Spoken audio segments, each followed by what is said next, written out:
Good morning, children. Today we will study how the rulers from cross border or from the northwest via the northwest came to India. Now, the first to come was Mahmud of Ghazni. Mahmud of Ghazni came from a place, Ghazni, near Afghanistan. Now it is in Afghanistan. He had a very powerful kingdom. He was raising a very large army, and he was building his capital very well. So for all that, he needed a lot of money. He had come to know about the wealth of India, because at that time India was called the Golden Bird. So he decided to invade India. He came, he attacked, he looted, he plundered the cities of India, and he went away with all the riches to his capital, Ghazni. All that wealth, first of all, he defeated the rulers Jaipal and Anandpal of Punjab. After that, he carried all the wealth that he had. He attacked the temples of Kannauj, Mathura, Thaneshwar, and most of all Somnath, the temple in Gujarat. In all, he attacked India 17 times. And they say that even the doors of the Somnath temple were made of gold, so he walked away with everything. All the money, all the gems, all the wealth that he took from India, he used it to build his city of Ghazni.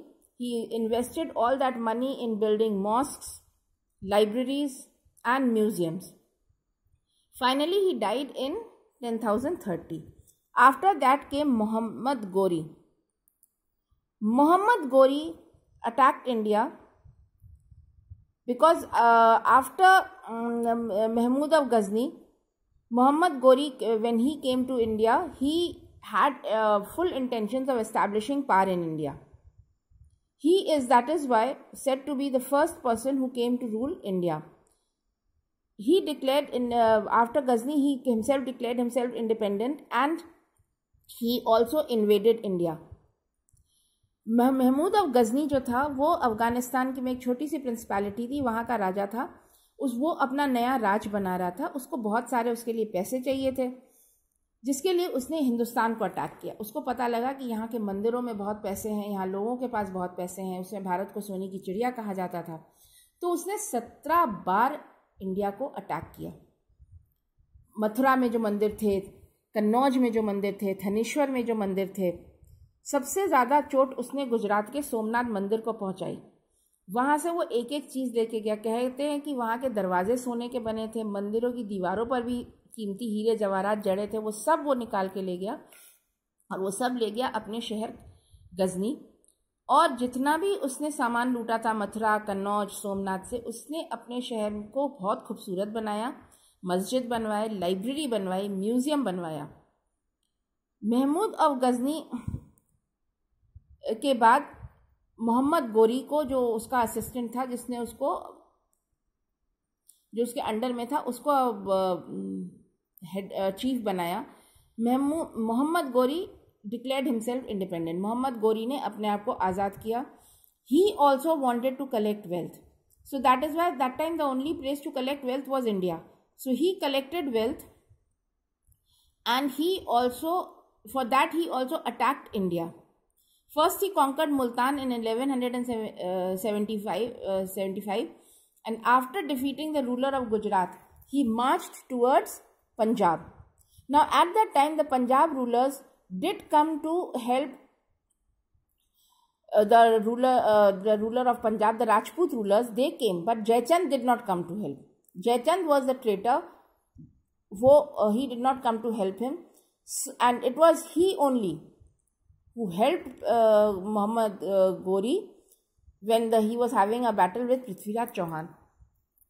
जब मोहम्मद गोरी आया तो उसने जो गुजरात और पंजाब के rulers को attack किया, तो राजपूत रूलर्स ने एक कॉन्फेडरेसी बनाई, एक यूनियन बनाया, एक ग्रुप बनाया कि हम पंजाब के रूलर की मदद करेंगे। लेकिन राजा जयचंद ने उनका साथ नहीं दिया। और वो अलग रहा। बाद में जब पृथ्वीराज चौहान के साथ भी लड़ाई हुई, तब भी उसी ने मोहम्मद गोरी की मदद की।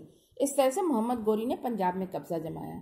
After that he was the first battle of तरेन इन 1191 इन विच पृथ्वीराज चौहान डिफीटेड मोहम्मद गोरी,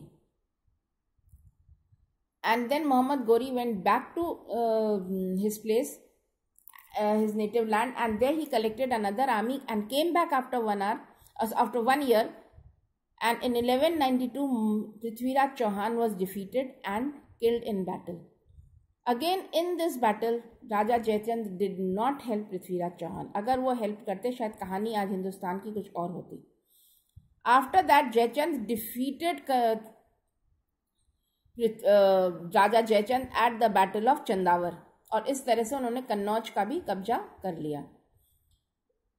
राजा जयचंद मोहम्मद गोरी और पृथ्वीराज चौहान की पहली लड़ाई हुई थी 1191 में बैटल ऑफ तरेन में, जिसमें पृथ्वीराज चौहान जीत गए थे और मोहम्मद गोरी हार गए थे। पृथ्वीराज चौहान से यही गलती हुई कि उन्होंने उसको जिंदा छोड़ दिया, शायद उसको मार डाला होता तो ज़्यादा अच्छा होता। उसके बाद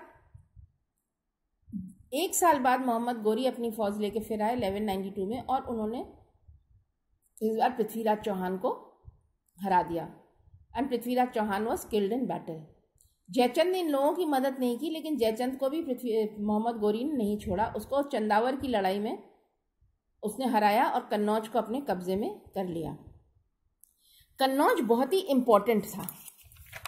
Kannauj, you can see in this map of India, here is a small triangle, star बना है। Kannauj was very important for the Rashtrakutas, for the Palas and for the Pratiharas.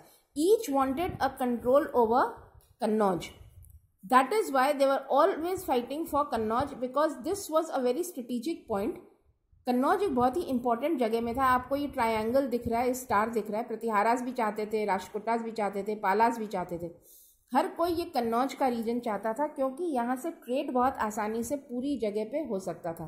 आपको हर जगह जाने का एक आउटलेट मिल रहा था, इसलिए हर कोई कन्नौज का कब्जा करना चाहता था, चाहे वो पालाज हो या गुर्जर प्रतिहारास या राष्ट्रकूटास हो। And that is why it was this struggle for Kannauj which continued for 2 centuries, for 200 years, and it weakened all these empires। ये कन्नौज के लिए झगड़ा 200 साल चला, जिसने इन तीनों को बहुत कमज़ोर कर दिया, क्योंकि इनका सारा ध्यान तो इधर ही रहता था, किस तरह से हम कन्नौज की लड़ाई करें, कन्नौज को जीतें। Is that clear? Thank you.